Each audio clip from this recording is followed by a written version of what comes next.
everybody. So glad you can join us for Grace Coffee Break. I'm here with Pastor Mark, and we're going to be diving into a pretty great topic later. But first, be sure and follow us on social media because we're posting new episodes every week. And go get yourself a cup of coffee because we are going to dive in. Mark, what kind of mug are you rocking today? I have seized the coffee. Carpe Cafe. Excellent. I have sadly run out of new mugs, so I'm going back to my faithful. My honey. That's the mug that holds like 87 gallons of coffee or something. Like yes, really. it is needed today. Yes, I hear you. Yes. All right. So our topic of discussion today is staying awake, which I'm very excited about. Seize the coffee. I gotta stay awake. Need that coffee to stay awake.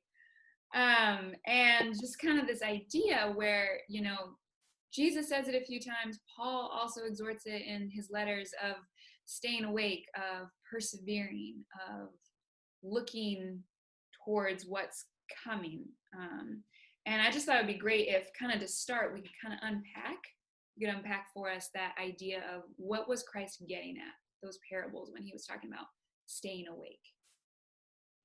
Yeah, I mean, so you're right. There are a lot of, in the New Testament, a lot of passages where Jesus is talking about the second coming or eternity. Paul likewise, and there's that exhortation to be vigilant, to be awake, to be aware of what's going on. So I think the best way of coming at it is, let's just take one of the major ones. I could choose the parallel passages of Matthew 24, and then Luke has a similar version of that in Luke 17. And this is where Jesus is talking about the second coming, him returning, as he says it, when the Son of Man comes. And in verse 42 of Matthew 24 is where he actually uses the phrase, and he says, "Therefore, stay awake, because you do not know the day in which the Son of Man will come." And so that's sort of the explicit command and instruction: stay awake, right? So what does that mean? Does it mean drink a cup of coffee? Does it mean like what? Don't sleep? What are you talking about?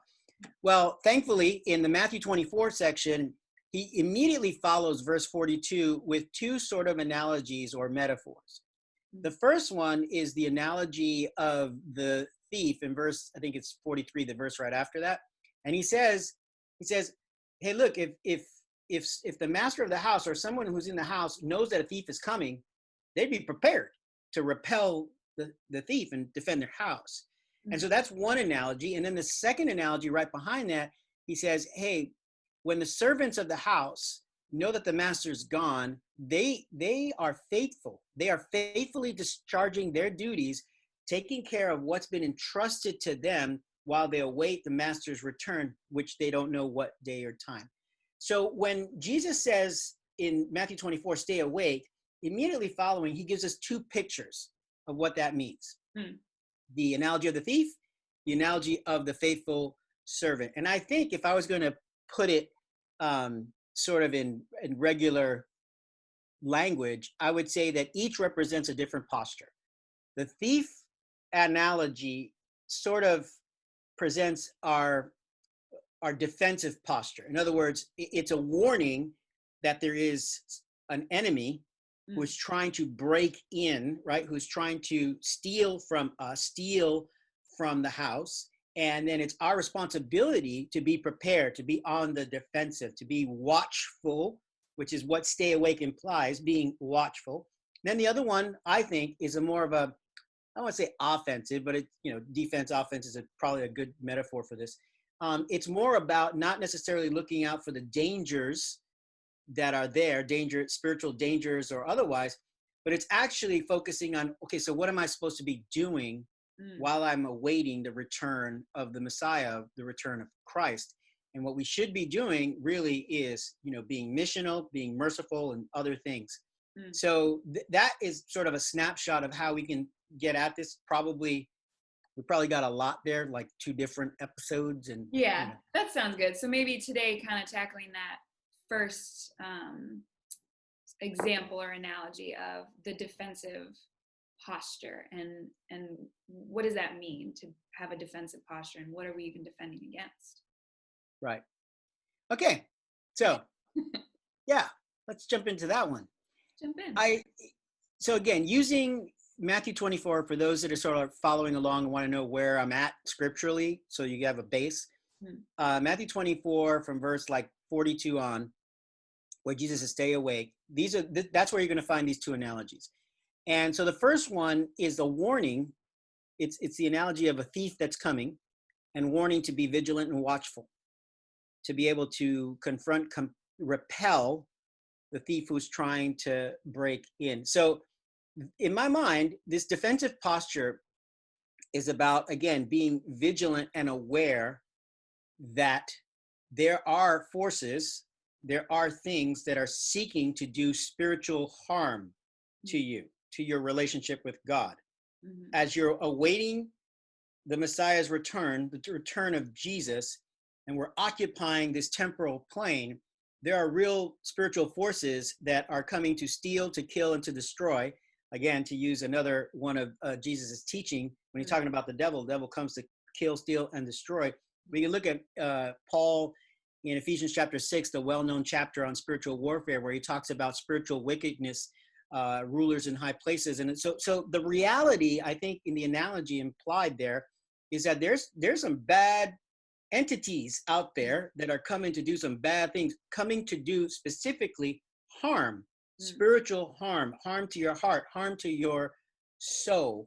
And so the first thing is to acknowledge, I think, if we're gonna stay awake and be vigilant, the first thing is to understand that threat. The threat is real. It's not made up. I think you have two extremes. Sometimes Christians, you have a segment that pays very little attention to the devil and spiritual warfare, and to them it's kind of like this spooky thing. I don't pay attention. And then you have Christians that are like, everything that happens that's even remotely bad, it's the devil, right? It's like the devil is behind every curtain, every corner, I stumble in the street, it's the lying devil that made me trip, instead of, oh, I'm a clumsy person, right? So those are the two extremes that you have. And I think to pull back from those and to simply say, look, the reality is there's a real enemy of your soul, and that's real. He is a thief, he is a liar, I'm using the biblical terminology. Right. And you just have to reckon with that. You got to be vigilant and watchful, because he is seeking to do you harm. The kingdom of darkness is seeking to do you harm. So again, in a practical sense, what does that look like? What does that mean? Harm from where? Where is this coming from? What do I need to be watchful about? Right. So the Bible describes it at least in two different ways, and maybe I'll add a third one. First, attacks come from within, right? Your own heart, my own heart, your heart, whoever's watching, your heart will turn against you. That's the human nature, that our hearts are fickle and fallen and stained and marred and corrupted by sin. And so our own hearts turn against us. Anyone who's ever gone through a temptation as a believer understands this, right? We're going along our very way, and all of a sudden our hearts go, whoa, like, oh, look at that. Or, oh, and we start desiring things that really are not good for us and not glorifying to God. And so you have to deal and reckon with the battle and stay vigilant, the battle within. And so that's part of developing a good defense, is take care of your heart, take care of your soul, so you're not as susceptible, one, to temptations, and you are discerning in terms of how you're taking care of your inner life, right? So that when the threats come, when the temptation comes, when the thief comes, you are prepared, you are watching, you're cultivating, right, this defensive posture in your life to deal with those threats and those attacks. So there's influences from within. There's influences from without. In other words, from the outside. This could mean anything as grand as the world and all of its temptations but it could mean temptations come through, people don't think about it usually this way, but temptations can come through, and spiritual battles can begin in things like a relationship, right? Things like, I went to go visit a family member over here, and you got into some situation and it had a real effect on your soul, or maybe at your job, some changes have happened, and that really has affected not just your financial condition, or not just, sort of your work, your concept and your framework for work, but it affects your soul, right?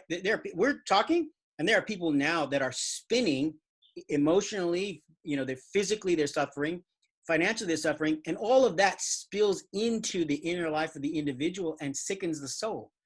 And that's a real deal. I'm a big advocate for looking, especially when we talk about the gospel, or we talk about Christianity, it's faith for the whole person. It addresses, every dimension of what it means to be human. So there are real threats from within, there are real threats from without. If I were to give you a verse where this sort of pins it, there's a lot of them, but there's one, 1 John 2:16, where John writes, "For all that is in the world, the desires of the flesh, the desires of the eyes, the pride of life, is not from the Father, it's from the world." So you notice there, he's desires of the flesh, desires of the eyes, and the pride of life. So there are these things that call to us, draw us, and they're seeking to steal. They're seeking to disrupt our relationship with God. So hopefully that's at least a little bit of a picture when we say taking up a defensive position inside your soul, inside your heart, to be prepared for the thief who wants to come in and steal. No, that's great. One of the things that kind of is going through my head during that is, hearing a lot of talk, and perhaps it's certainly the season and the year that we're in, of, as I would call them, sort of the doomsday sayers, and not, hey, I found out that murder bees were a thing, and I was ringing my little bell, town crier. The end is nigh. Like, it's coming.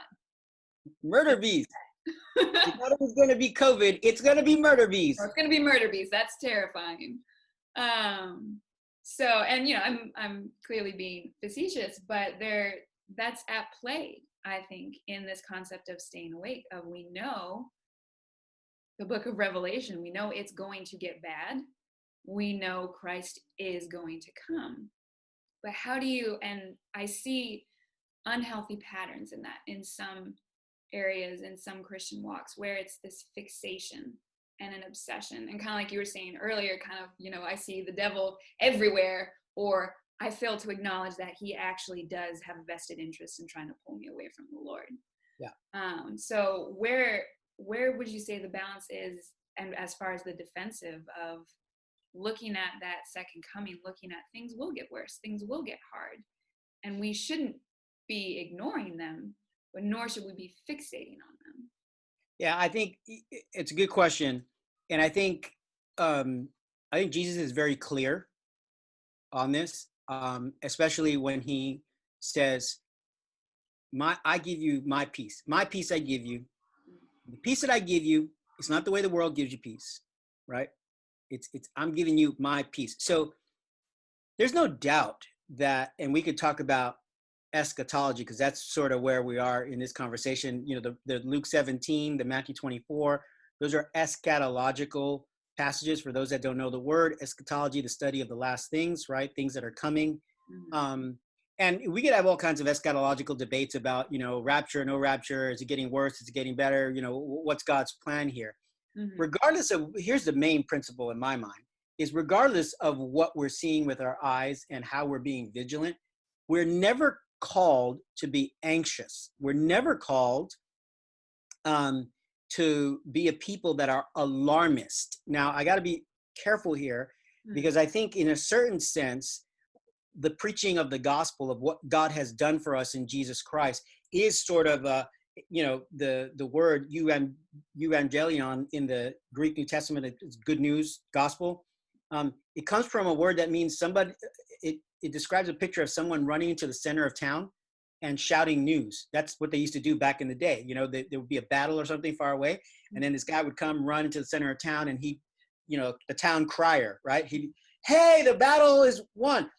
That's that word that describes that person, and that is the word where we get the the word gospel from. And I think you just got to keep that in mind. To a certain degree, yes, we are called to tell the world that God has done something, that God has made a way for us to deal with sin in here and sin out in the world. I mean, we're talking right now, and it's going to be interesting to see in a few years if we can look back at this moment when we're talking. You and I are watching riots in every major city, right? As we're doing this, in every major city around the world, racial tensions running at, again, an all-time high, mirroring the civil rights movement of the 60s.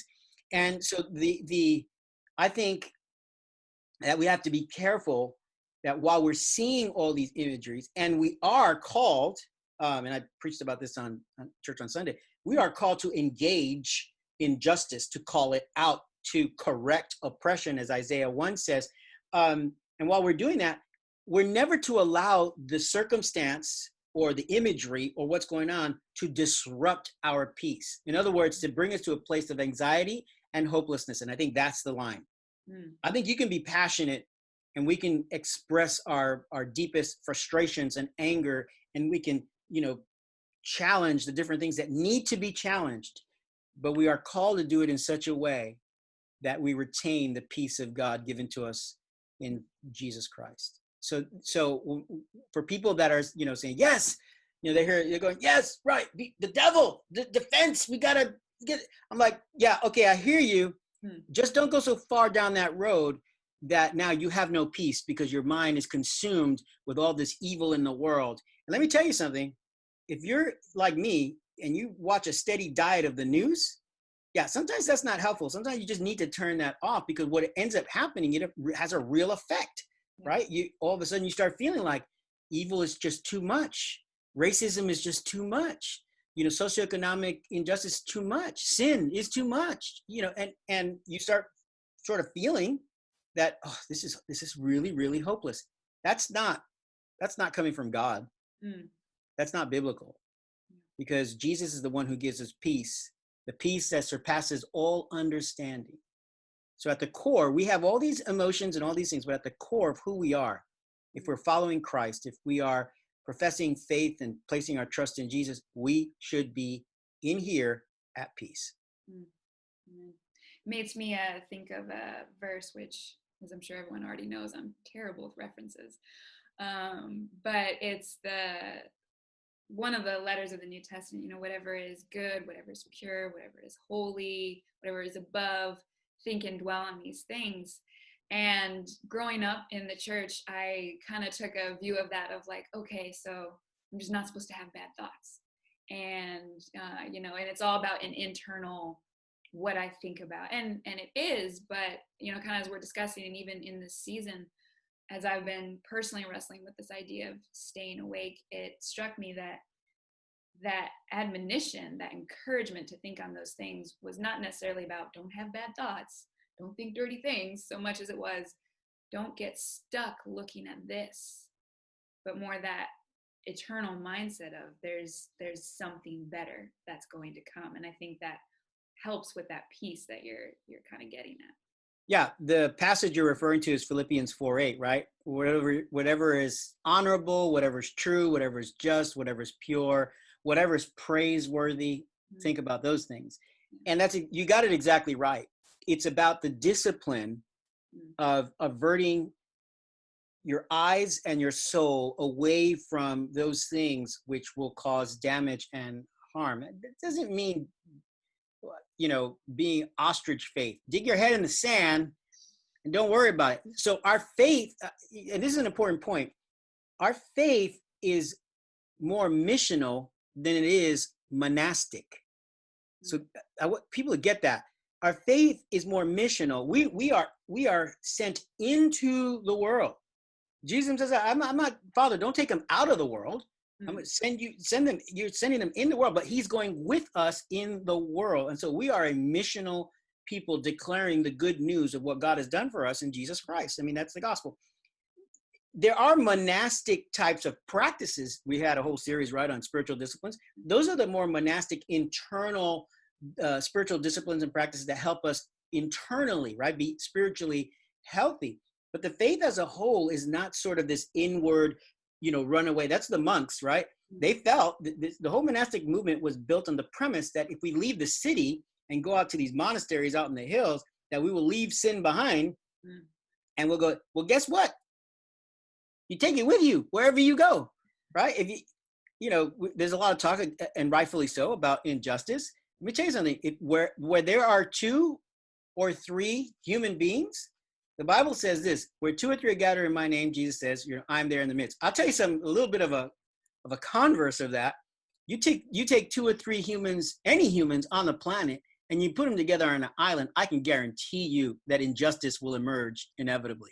Why? Because we're all broken, because we're all messed up, right? And so it's acknowledging that there needs to be tending of our own hearts and souls. We need to be vigilant, awake, watchful over that. And we need to rest not in our ability to manage thoughts, right? Not in our ability to be able to, okay, how do I do? No, we have to be at peace knowing that God supplies all the grace, all the strength, all the mercy that we need. Ours is to be vigilant. Ours is to do the discipline, hard work of, I should not be watching this. If you're watching something and that little voice comes on and says, I really shouldn't be watching this, man, shut it off. Turn the channel. Go for a walk. Do something else. And I don't say that as someone like, oh, I'm so righteous here. I fail at that more times than I care to count. But that's part of it, right? It's cultivating peace by protecting defense, right? Protecting what you're allowing into your head, into your heart, and inevitably into your soul. That's, to me, that is part of staying awake, waiting for our Savior. Well, thank you so much for going through the defensive aspects today, and hope you guys enjoyed that. Hope you're going to stay tuned, because we're going to talk next week about the offensive posture and sort of the faithful servant, I think you were saying, for that miracle. So be sure and stay tuned for next week's episode, because we're going to close out this discussion on staying awake and what that as a whole kind of looks like in our lives, in our mindsets. So thanks again, Mark, and stay tuned. We will see you next time. Stay healthy. God bless.